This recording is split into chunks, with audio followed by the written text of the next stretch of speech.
HOA accused me of trespassing. My deed says I've owned the land since 1978. The meadow was my sanctuary, a half-acre of wildflowers I'd tended since I bought this land in '78. I'm Frank Carver, a man who never cared for city rules or manicured suburbs. My deed, creased and brittle, was proof enough of my claim. But last spring, Karen moved in next door, her HOA clipboard gleaming like a weapon. She declared my land hers, saying her flowers, those gaudy tulips she planted, marked her property line. I laughed it off at first. Then the letters came. Trespassing notices, fines, a court date. Karen wasn't just a neighbor. She was a force, her voice sharp, her smile a blade. She rallied the HOA, whispering about my unkempt land devaluing their pristine lawns. I showed her the deed, but she called it fake, her eyes narrowing. This is my community now, Frank.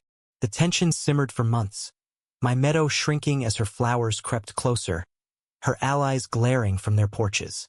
I felt like a man under siege, my home no longer mine.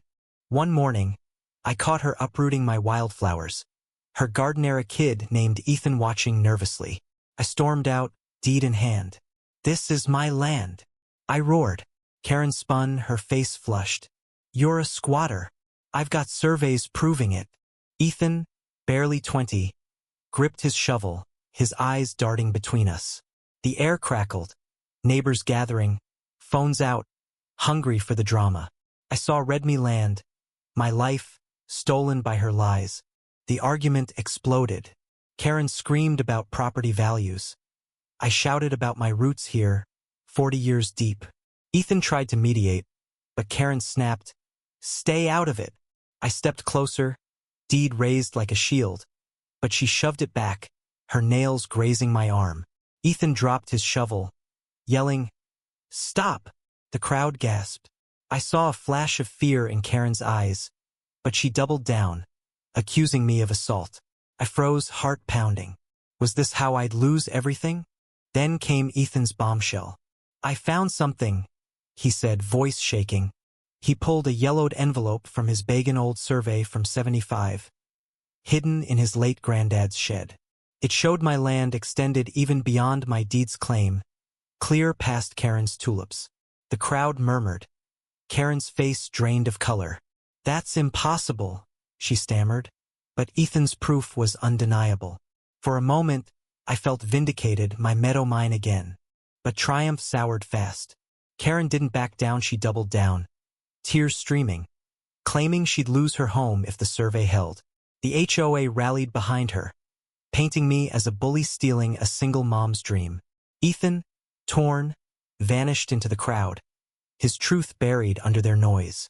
The court date loomed, and my lawyer warned the HOA's deep pockets could bury me in legal fees, truth or not.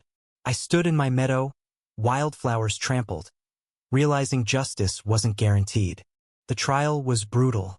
Karen's lawyer spun a tale of a greedy old man versus a hard-working mom.